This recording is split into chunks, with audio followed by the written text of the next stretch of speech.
नमस्कार, मैं श्रीमती हेमा रूपावत, राजकीय कन्या महाविद्यालय बूंदी से सहायक आचार्य गृह विज्ञान। बच्चों, आज हम ये पाठ में पढ़ाया जाने वाला विषय पारिवारिक साधन व्यवस्था एवं आंतरिक सज्जा के अंतर्गत साधन व्यवस्था के बारे में जानेंगे।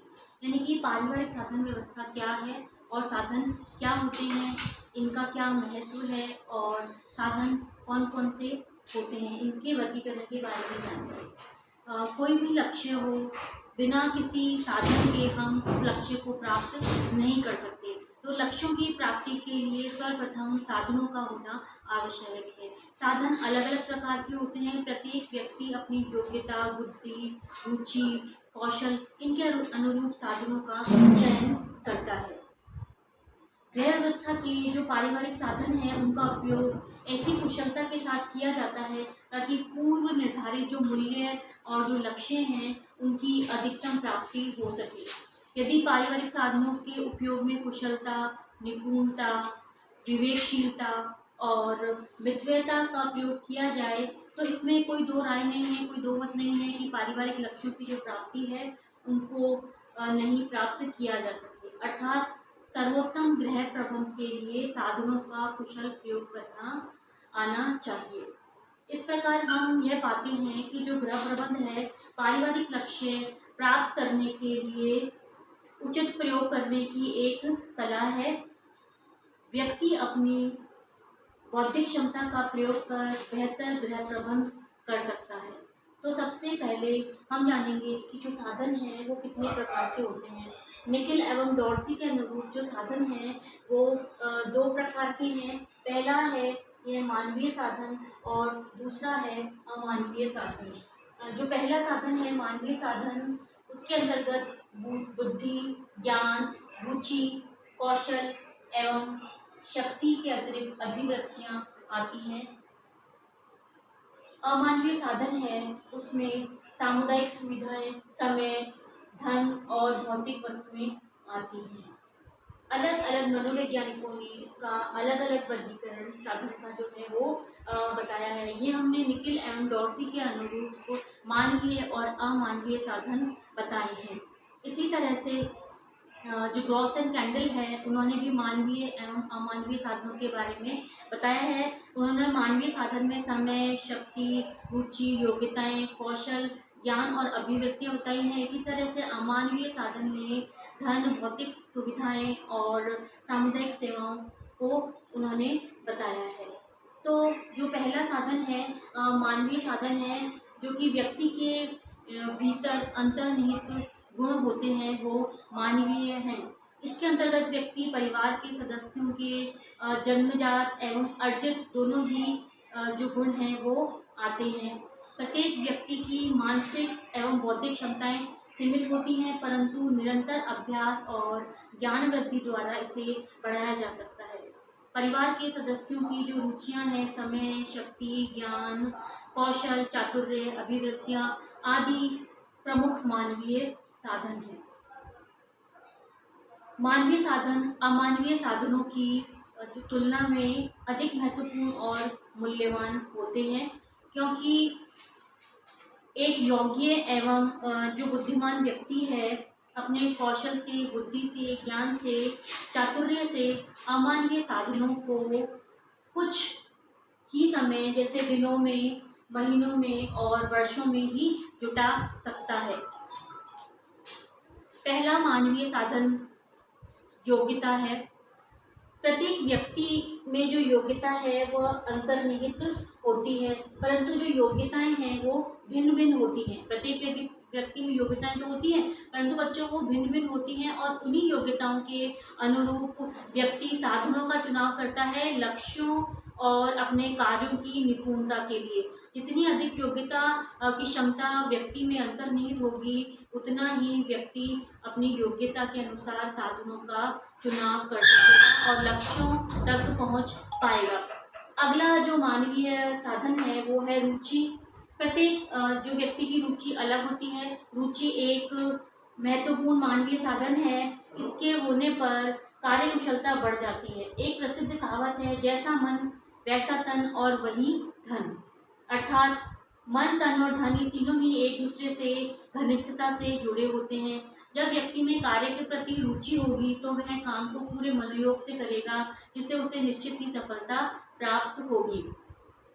जैसे उदाहरणार्थ हम देखते हैं कि एक महिला है, उसे रुचि है सिलाई, कढ़ाई, बुनाई और पेंटिंग में, तब वह अपनी व्यस्तम दिनचर्या में से कुछ समय निकालकर साधारण कपड़े से ही सुंदर परिधान तैयार कर लेती है, कलात्मक वस्तुओं का निर्माण कर सकती है। जबकि वह गृहिणी जिसे सिलाई, कढ़ाई, बुनाई और पेंटिंग में रुचि नहीं है, वह पर्याप्त समय मिलने पर भी अपने कार्यों को नहीं कर सकेगी।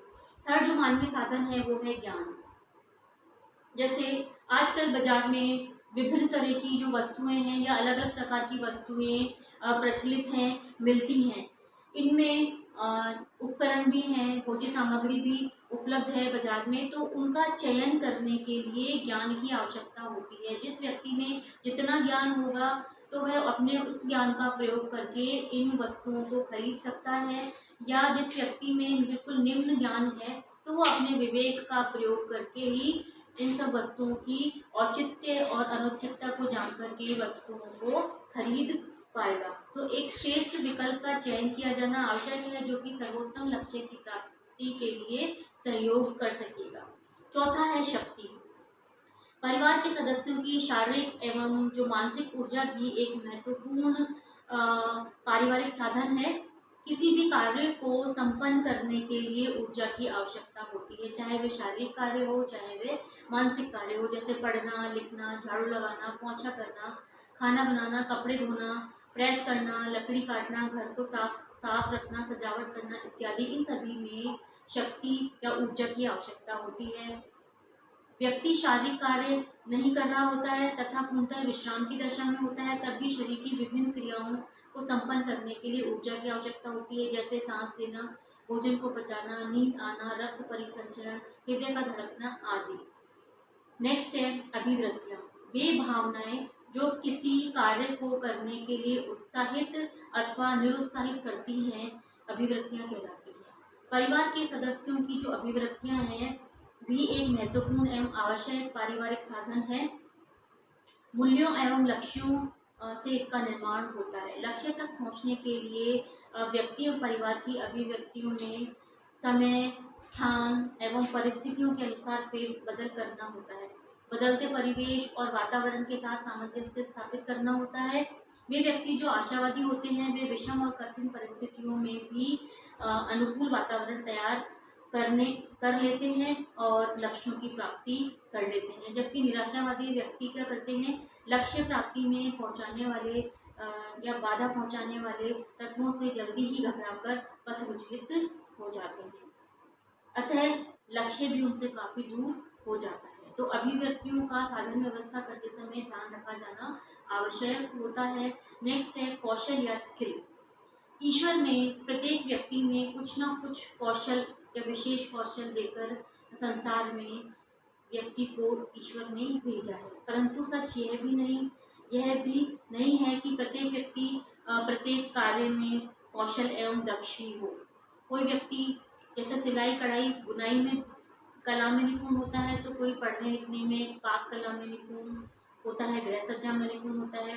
जिस सदस्य की जिस कार्य में रुचि होती है तो वो उसको बहुत ही कुशलतापूर्वक संपन्न कर लेता है, और इस तरह से कम खर्च में भी संतुलित आहार जो है गृहिणी प्राप्त करवा देती है। परिवार के सदस्यों को सिलाई में दक्ष गृहिणी है, साधारण कपड़े से भी परिवार के सदस्यों के लिए सुंदर सुंदर परिधान बना सकती है। अतः व्यक्ति का कौशल परिवार की उन्नति के लिए एक आवश्यक साधन है। नेक्स्ट है समय। समय एक महत्वपूर्ण साधन है जिसे किसी भी कीमत पर नकारा नहीं जा सकता। प्रत्येक काम को करने के लिए समय की आवश्यकता होती है, क्योंकि समय लिमिटेड है। 24 घंटे का समय ही हमारे पास उपलब्ध होता है। इतने ही समय में एक सुगृहिणी प्रत्येक काम को समय से निपटाकर मनोरंजन और विश्राम के लिए अलग से समय निकाल लेती है, जबकि एक जो फूहड़ या अस्त व्यस्त गृहिणी अपने दैनिक कार्यों को भी नहीं निपटा पाती है। सभी विद्यार्थी को परीक्षा भवन में 2 या 3 घंटों का समय मिलता है। इसी समय में कोई विद्यार्थी प्रथम श्रेणी में, तो कोई द्वितीय, कोई तृतीय श्रेणी में, तो कोई परीक्षा में फेल हो जाता है। अतः समय का सदुपयोग करना प्रत्येक व्यक्ति को आना चाहिए। ये तो थे मानवीय साधन। अब हम जानेंगे कि अमानवीय साधन कौन से हैं, जिसमें सामुदायिक सुविधाएं, धन इत्यादि या भौतिक सुविधाएं आती हैं। धन एक महत्वपूर्ण भौतिक साधन है। धन के बिना किसी भी व्यक्ति, परिवार या समाज का, राष्ट्र का उत्थान नहीं संभव नहीं है। धन से संसार की लगभग सभी भौतिक वस्तुएं या सेवाओं प्राप्त की जा सकती हैं, जैसे भोजन, कपड़ा, आवास, फर्नीचर, मोटर गाड़ी, स्कूटर, शिक्षा, उच्च शिक्षा, विदेश यात्रा इत्यादि। तो धन का विनिमय मूल्य होता है। नेक्स्ट है भौतिक वस्तुएं। वे सभी भौतिक वस्तुएं जिन्हें हम सभी रोज ही दैनिक जीवन में उपयोग करते हैं, जैसे भोज्य सामग्री, किताब, कॉपी, मेज, कपड़ा, मकान, पलंग, बर्तन, औजार, उपकरण आदि। धन के विनिमय द्वारा इन्हें खरीदा व बेचा जा सकता है। अगला जो अमानवीय साधन है वो है सामुदायिक सुविधाएं। इसके अंतर्गत वे वस्तुएं आती हैं जिसके लिए व्यक्ति या परिवार कोई धन नहीं खर्च करता, बल्कि समाज का अभिन्न अंग होने के नाते वह इनका उपभोग कर पाता है, जैसे पार्क, पुस्तकालय, चिकित्सालय, रेलगाड़ी, स्कूल, यातायात, डाक सेवा, पुलिस, रेलवे स्टेशन, महाविद्यालय, सड़क आदि। इन सेवाओं को प्राप्त करने के लिए व्यक्ति, परिवार को सरकारी, अर्ध सरकारी या निजी संस्थानों को कुछ निर्धारित शुल्क भी चुकाना पड़ता है। अगला अमानवीय साधन है समय एवं ऊर्जा। कुछ विद्वानों ने समय एवं ऊर्जा को मानवीय साधन न मानकर उन्हें भौतिक साधनों के अंतर्गत गिना है। कुछ विद्वानों ने समय एवं ऊर्जा को मानवीय साधन माना है। जब व्यक्ति स्वयं अपनी ऊर्जा एवं समय का सदुपयोग कर किसी कार्य को करता है, तब लक्ष्य तक पहुंचता है, तब यह मानवीय साधन कहलाते हैं। परंतु जब धन खर्च करके इसे खरीदा जाता है, इस तक पहुंचा जाता है, तो ये मानवीय साधन कहलाते हैं। परंतु जब धन खर्च करके किसी अन्य व्यक्ति से काम करवाते हैं अथवा समय शक्ति बचत के उपकरणों का प्रयोग करते हैं, तब वह भौतिक साधन कहलाता है। तो ये बच्चों हमने जाना कि मानवीय और अमानवीय साधन कौन से होते हैं। अब मैं आपको बताऊंगी कि पारिवारिक साधनों को प्रभावित करने वाले कौन कौन से कारक हैं। परिवार का जो सामाजिक आर्थिक स्तर है बच्चों, वो साधनों के प्रयोग या साधनों को अपने प्रयोग में लाने पर बहुत ही प्रभावित करता है। व्यक्ति अपने सामाजिक आर्थिक स्तर के अनुरूप साधनों का चुनाव करता है। यदि बहुत ही धनाढ्य परिवार का व्यक्ति है या संपन्न परिवार से संबंधित व्यक्ति है, तो वह अधिकतम महंगे जो साधन है उनका प्रयोग करके लक्ष्य तक पहुंचेगा, जबकि निम्न वर्ग का जो व्यक्ति है वो अपने आर्थिक स्तर के अनुरूप साधनों का चयन कर अपने लक्ष्यों की प्राप्ति करेगा। इसी तरह से पारिवारिक जीवन चक्र हर समय जो होता है वो एक सा नहीं रहता, परिवार की स्थितियाँ बदलती रहती है, तो उसके अनुरूप जो साधन है वो भी बदल जाया करते हैं। जैसे बच्चे छोटे होते हैं तो साधनों की व्यवस्था अलग होती है, बच्चों के बड़े होने पर जो साधनों की व्यवस्था है वो अलग हो जाती है। इसी तरह से परिवार का आकार एवं संगठन, यदि परिवार बड़ा है तो अधिक साधनों की आवश्यकता होगी, और यदि परिवार में किस तरह का व्यक्ति आपस में सामंजस्य स्थापित कर पाते हैं, संगठन किस प्रकार का है, तो इस तरह से जो साधन हैं उनकी उपलब्धता जो है वो बदल जाती है। जैसे बाल्यावस्था, गर्भावस्था, धात्रीवस्था, वृद्धावस्था से गुजर रहा होता है, तब उसकी परिस्थिति में भोजन, चिकित्सा, स्वास्थ्य पर जो खर्चा होता है वो विपरीत होता है। यदि परिवार छोटा है तो ठीक इसके विपरीत संगठन एकाकी होता है, तब कम साधनों की जरूरत पड़ती है। जीवन का दृष्टिकोण, प्रत्येक व्यक्ति का जीवन को जीने का जो दृष्टिकोण होता है वो भिन्न होता है। प्रत्येक व्यक्ति की जो लाइफस्टाइल है वो अलग होती है। कुछ लोग सांसारिक भोगों में पूर्णतः लिप्त रहना चाहते हैं, और इसके विपरीत कुछ जो होते हैं वो भौतिक चीज़ों से काफ़ी दूर रहकर ईश्वर से प्रेम करते हैं। जिस व्यक्ति की जैसी विचारधारा होगी उसके अनुरूप, या मान्यता जैसी होगी, मूल्य अभिवृत्तियाँ जैसी होगी, विश्वास जैसा होगा, उसी के अनुरूप वह साधनों का प्रयोग करके अपने लक्ष्यों की प्राप्ति करता है।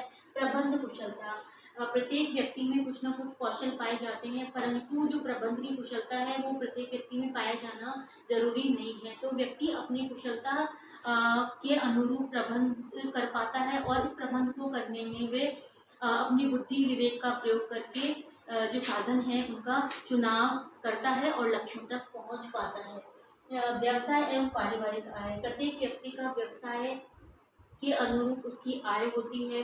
किसी का व्यवसाय अच्छा है, धनाढ्य व्यक्ति है, संपन्न व्यक्ति है, तो वो अपने अधिकतम साधनों का प्रयोग करके अधिकतम लक्ष्य तक पहुंच पाएगा। महंगे साधनों का प्रयोग करेगा। साधनों की उपयोगिता को प्रभावित करने वाले कारकों में से यह एक अति महत्वपूर्ण कारक है। कार्य की प्रकृति अथवा व्यवसाय एवं पारिवारिक आय एक निर्विवाद रूप से सत्य है कि जिस परिवार की आय अधिक होगी उसका रहन सहन का जो स्तर है वह भी ऊंचा होगा। वह परिवार के सदस्यों की अधिकाधिक आवश्यकताओं की पूर्ति कर उन्हें संतुष्ट कर सकेगा। ठीक इसके विपरीत निम्न आर्थिक वर्ग के लोग कम ही साधनों का प्रयोग कर पाते हैं। मकान एवं उसकी स्थिति। मकान की स्थिति क्या है, मकान कहाँ पर अवस्थित है। यदि मकान रेलवे स्टेशन, चिकित्सालय, पार्क, पुस्तकालय और बाजार के बीच में अवस्थित है तो वहाँ तक पहुँचने में समय, शक्ति और धन कम लगेगा। और यदि बाजार से दूरी है घर की या अन्य जो भौतिक सुविधाएं हैं, सामुदायिक सुविधाएं हैं, उनसे दूरी पर है मकान, तो उनमें समय, शक्ति और धन अधिक व्यय होगा। तो अधिक से अधिक साधनों का जो यहाँ पर प्रयोग होगा और जो समय, शक्ति, धन भी अधिकतम लगेगा। कामकाजी महिला। एक जो कामकाजी महिला होती है उसके पास में समय की बहुत कमी होती है, तो उसी समय को ध्यान में रखते हुए कामकाजी महिला अपने सारे कार्यों को निपुण करती है और लक्ष्य तक पहुंचती है। पूरे एक कार्य को करके परिवार को संतुष्टि प्रदान करवाती है। तो उसी समय में, लिमिटेड समय में उसे किन किन साधनों का प्रयोग वह करे कि वह अधिकतम काम और अधिकतम लक्ष्यों की तरफ जा सके। तो अधिकतम साधनों का प्रयोग करके, जैसे मसाले पीसने के लिए, चटनी बनाने के लिए मिक्सी का प्रयोग करना, कपड़े धोने के लिए वॉशिंग मशीन का यूज़ करना, खाना बनाने के लिए गैस का प्रयोग करना, कहीं किसी स्थान पर पहुंचने के लिए व्हीकल्स का प्रयोग करना इत्यादि। इसी तरह से उपलब्ध साधनों एवं उसकी विकल्प प्रयोग का ज्ञान करना, ये भी साधनों के प्रयोग में एक बहुत ही अहम भूमिका निभाता है। एक गृहिणी प्रबंधक को उपलब्ध साधनों एवं और प्रत्येक साधन के विकल्प प्रयोग को समुचित जानकारी हो तो साधनों की जो उपयोगिता होती है वह बढ़ जाती है। जैसे चने के कई मीठे और नमकीन चीज़ें बनाई जा सकती हैं, उसकी सब्जियां, दाल, भरे पराठे बनाए जा सकते हैं। तो ये तभी हो सकता है कि जब गृहिणी को इसकी जानकारी हो। यदि इसकी जानकारी नहीं होगी तो वह ऐसा नहीं कर पाएगी और परिवार के सदस्यों को संतुष्ट भी नहीं कर पाएगी। यदि घर में कोई पढ़ा लिखा व्यक्ति होता है तो वह अपने ज्ञान का प्रयोग बच्चों को पढ़ाने में कर पाएगा, तो उसे अतिरिक्त जो व्यय ट्यूटर के ऊपर लगेगा वो नहीं होगा। दूसरा उदाहरण, यदि घर के आसपास खाली पड़ी ज़मीन में साग सब्जी उगा करके भी किया जा सकता है और ताज़ा सब्जियां प्राप्त की जा सकती हैं। गृह व्यवस्था के लिए फूल भी प्राप्त किए जा सकते हैं। अतः साधनों के कई विकल्प होते हैं। समय एक साधन है। इस साधन का उपयोग जो है गंदे और अश्लील साहित्य पढ़कर, लड़ाई झगड़ा या अन्य कार्यों में व्यतीत किया जाए तो उन्हें इसी समय का उपयोग रचनात्मक कार्यों में करके हम उसका उपयोग कर सकते हैं। तो बच्चों, हमने पढ़ा अभी कि साधन क्या हैं, कितने प्रकार के होते हैं और पारिवारिक साधनों को प्रभावित करने वाले कौन कौन से कारक हैं। धन्यवाद।